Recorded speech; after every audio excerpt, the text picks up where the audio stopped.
headlines to get you a little more on the big stories of the day. Well, today, another day of student protests across the country, but it's two protests and the repercussions that have followed that are the real headline perhaps today. Two faces of these protests, one of them not even Indian, but two faces, two young faces who have had to pay very dearly, very personally for their political beliefs. We're talking about a Puducherry University student, Rabiha Abdur Rahim, and a German exchange student at IIT Madras. And this young man's name, he's a postgraduate student of physics at the IIT Madras. He was here for a year. He was sent away, in fact, today, even before his final semester was completed. This is Jacob Lindenthal, and we'll tell you a little more about both of them.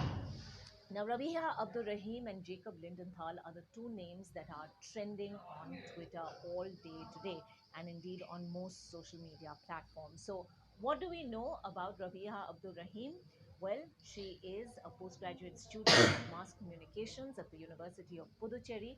She was, in fact, the topper of her entire year, the gold medalist of her batch, and it was going to be her moment of glory, the university's convocation ceremony, where she was in fact going to be conferred her degree as well as the gold medal that she had earned with her academic brilliance. Now, what happened was that President Ramnath Kovind was attending the convocation ceremony, and in fact, just a minute before the president arrived, it seems Rabiha Abdur Rahim was asked to step out of the convocation hall. In fact, she says that she followed all protocol. She was there an hour before the president's arrival, as all students had been told to do, and she had been sitting in the seat that was allocated or designated for her for almost an hour before a policeman came up to her and asked her to step outside the convocation ceremony hall. Now, once she did that, the door was locked, and it was only afterwards that she realized that this was a way to keep her out of the convocation hall while President Ramnath Kovind was there for the proceedings. It was only after he was led away from there, it was after he left, that that particular door was opened once again, and Rabiha was allowed to enter. Now, after that, she did go up on the podium to receive her degree, but it was when she was being conferred the gold medal, which was her right, she turned around and said, I reject this gold medal, and I reject this in the name of the humiliation that I was subjected to today, but also for in solidarity with all the students who've been protesting against the Citizenship Amendment Act, as well as in solidarity with the students who have faced brutal police crackdowns in the weeks running up to this day. Now, Rabiha Abdur Rahim says that this is not just about her political beliefs. Yes, she stands against the Citizenship Amendment Act. She believes in the idea of India. She believes the Citizenship Amendment Act is discriminatory, but perhaps she wouldn't even have spoken up had it not been for the fact that she was singled out. Now, Rabiha has been asked why she was singled out, and she thinks that it could perhaps have been either because of the hijab she was wearing or the fact that she had been very vocal about her comments against the Citizenship Amendment Act on social media.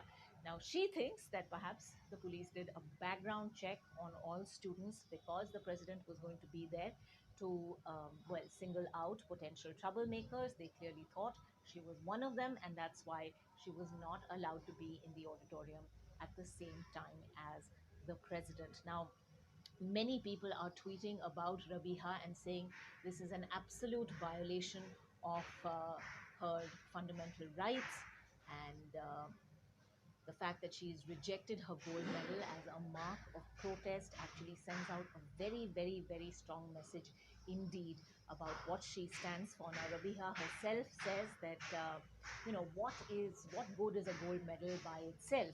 It is my education that teaches me to stand up for people who have been wronged, and my education is of no use unless I speak up about what I think is right.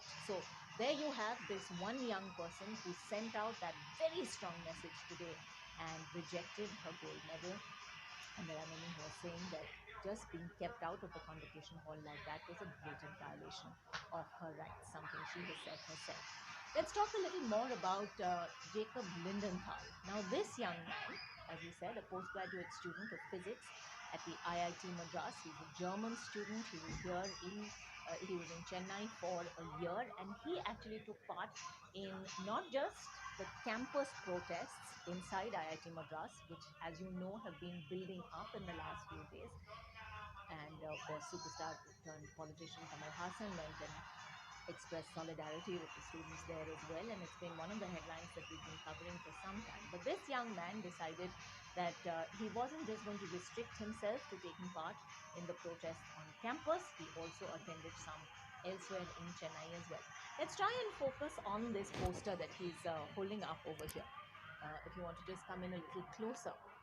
Now, that's a very powerful message that he's sending out. He says 1933 to 1945, we personal message for him. He's from Dresden in Germany, and those dates, of course, refer to Nazi Germany. And he's obviously kind of drawing parallels over there. Well, it might be an overstatement of the fact. He might not perhaps have the basis for saying something like that, but at the end of the day, this is his right to free speech. And if we see another picture of him, he talks about how uniformed criminals still equals criminals, and that, of course, is a reference to the police and to the brutal crackdowns on students by the police in campuses around the country. Now, it seems the focus has been on Jacob Lindenthal because he was a German. He's not even an Indian. He's here as an exchange student.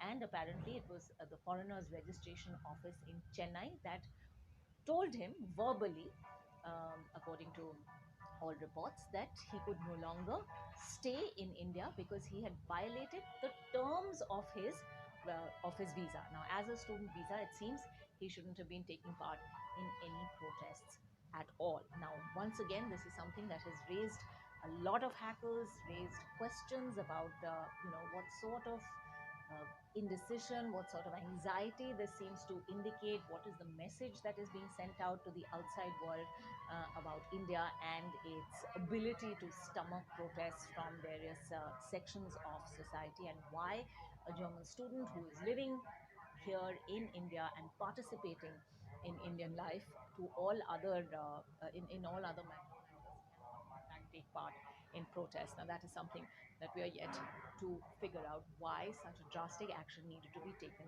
against someone who is a scholar, a student, somebody taking part in campus life and outside. Now, it seems Jacob Lindenthal has already been sent back to Germany. In fact, he didn't even get a chance for any kind of redressal. The German embassy, it seems, reached out to him and asked him whether he wanted legal help or not, and he declined that, saying he was headed out anyway. And from what has been last reported, it seems he is no longer even in the country. So our attempts to get through to Jacob Lindenthal so far have been unsuccessful. What is the larger message really coming out of both these two incidents? Well, it seems to be there's very, very little room now for any kind of dissent from students. In one case, this was a student who was not even actually dissenting. In the case of Rabiha Abdul Rahim, it was just the very thought or the very suspicion that there might be some kind of protest from her that was enough to keep her out of her own convocation ceremony. This is not just any student, this is a topper, this is a gold medalist who was humiliated and her basic rights violated. And on the other, this German student who has now been unceremoniously thrown out of the country after his visa status was revoked. So, two stories that really sum up the youthful face of these protests and the